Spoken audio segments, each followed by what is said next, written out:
Hello friends, welcome in NEET PG 2024. Today we will discuss the NV diploma, MDM, MS diploma, closing ranks and जो management seats के जो closing ranks है one by one हम branch wise and category wise हम discuss करेंगे। सबसे पहले जो रोन टू ऑल इंडिया कोटा जो एनबी डिप्लोमा की जो क्लोजिंग रैंक्स है, जैसे कि जनरल कैटेगरी में अगर हम बात करें, जो अंथीसिया का जो कट ऑफ रही वो थी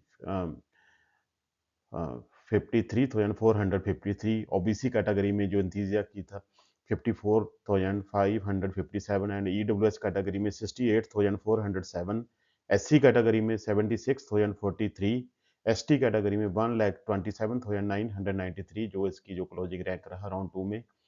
फैमिली मेडिसिन में अगर देखें तो जनरल कैटेगरी में 59,674, ओबीसी कैटेगरी में 62,790, ईडब्ल्यूएस कैटेगरी में 74,124, एससी कैटेगरी में 82,105 एंड जो एसटी कैटेगरी में 1,28,087 जो क्लोजिंग रैंक रहा फैमिली मेडिसिन में। उस तरह ओपिता ओप्ता में जो general category 54,717, OBC category 57,567, EWS category 72,098, SC category 79,145 and ST category 1,28,317 जो इसकी क्लोजिंग रैंक रहा। पीड्स में अगर देखें general category 34,013, OBC category 34,105, EWS category 36,754 and SC category 56,933, ST category 1,08,735 जो क्लोजिंग रैंक रहे। अगर रेडियो की बात करें, रेडियोलॉजी ये भी काफ़ी जो डिमांड रहती है। जनरल कैटेगरी में 13,954, ओबीसी कैटेगरी में 14,390, ईडब्ल्यूएस कैटेगरी में 15,321, एससी कैटेगरी में 37,203, एसटी कैटेगरी में 54,932 जो क्लोजिंग रैंक रहा। उसी तरह जो ओबीजी में ऑप्स एंड गैनी में जनरल कैटेगरी 34,761, ओबीसी कैटेगरी में 35,096, ईडब्ल्यूएस कैटेगरी में 36,501 एंड एससी कैटेगरी में 55,185, एसटी कैटेगरी में 1,10,029 जो क्लोजिंग रैंक रहा। उसी तरह जो ईएनटी में देखें, general category 48,123, OBC category 55,195, EWS category 60,756, SC category 76,286, ST category 1,10,543 जो कट ऑफ रही। चेस्ट एंड टीबी और पल्मरी में जनरल कैटेगरी 36,700, ओबीसी कैटेगरी में 37,315, ईडब्ल्यूएस कैटेगरी में 40,485 एंड एससी कैटेगरी में 55,760 जो इसका जो क्लोजिंग रैंक।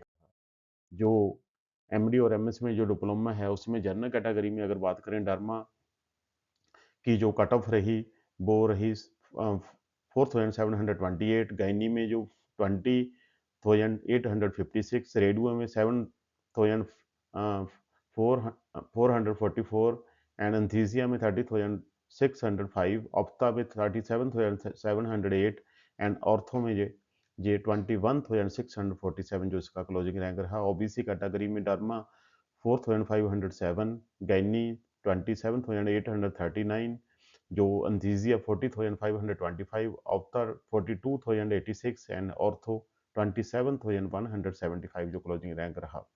ईडब्ल्यूएस कैटेगरी में गैनी में 17,825, एंथीसिया में 47,225, ऑप्था में 26,740, ऑर्थो में 30,638 एंड चेस्ट एंड टीबी में 29,908 जो रहा।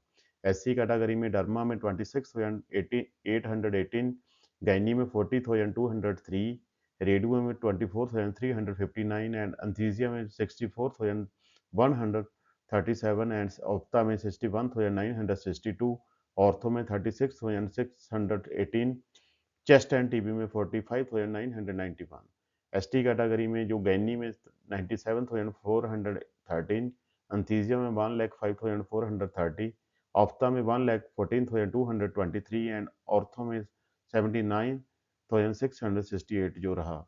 जो राउंड थ्री है वो भी काफ़ी अच्छा रहेगा, डिपेंड करता है अभी इसमें क्या जो क्लोजिंग रैंक, क्योंकि जो डिप्लोमा की सीट्स कम होने के कारण इसमें काफ़ी चेंजेस आने का भी चांस रहते हैं। उसके बाद जो मैनेजमेंट सीट्स है, पेड सीट है, जो डीम्ड यूनिवर्सिटी की सीट्स है इसके बारे में हम जनरल कैटेगरी की, क्योंकि जहाँ रिजर्वेशन में कोई ज़्यादा सीट्स नहीं होती इसलिए मैं जहाँ सिर्फ जनरल कैटेगरी की सीट्स ही बनाई है। रेडियो में जो इसकी कट ऑफ रही वो 65,104, धर्मा में 73,388, मेडिसिन में 62,138, पीड्स में 73,093 एंड चेस्ट एंड टीबी में 88,769, ओबीजी में 80,208, ऑर्थो में 1,05,654, सर्जरी में 1,03,781। जो लास्ट में जो कॉलेज जा रहे हैं मोस्टली जो बालाजी हैं, जो श्री नारायण एंड सत्य साई जैसे जो कॉलेज है वो जा रहे हैं, उनकी फीस स्ट्रक्चर तो काफ़ी ज़्यादा है। लक्ष्मी नारायण जैसे कॉलेज हैं जो उनमें जो कट ऑफ है सबसे ज़्यादा क्लोजिंग रैंक जा रहा है, परंतु उनकी फीस स्ट्रक्चर काफ़ी ज़्यादा है। आप चेक कर लेना कि आप किस जो रैंक पर आपको जो मैनेजमेंट डीम्ड यूनिवर्सिटी में मिल सकता है। ईएनटी में 93,286, ऑप्था में 90,396, साइकेट्री में 96,367, एंथीसिया में 1,04,700, पैथोलॉजी में 1,06,875, फैमिली मेडिसिन में 64,167, इमरजेंसी मेडिसिन में 93,570, ट्रांसमिशन मेडिसिन में 1,06,798। ये जो क्लोजिंग रैंक रहे। और इसके बाद जो भी जैसे एक्सपेक्टेड क्लोजिंग है, जैसे मैं सबसे पहले जो एमडी और एमएस में, उसके बाद डीएनबी में, आज जो डिप्लोमे के दोनों जो बहुत डिप्लोमा जो हैं मैनेजमेंट सीट्स के बारे में आपको क्लोजिंग रैंक बता चुका हूँ। इसके बाद जो एक्सपेक्टेड कट ऑफ है उसके बारे में जो भी मेरी वीडियोस आएगी, परंतु मेरे इस वीडियो को शेयर करना, लाइक करना, सब्सक्राइब करना, मैं इसी तरह आपको जो जो भी अपडेट्स है आपके सामने जो करता रह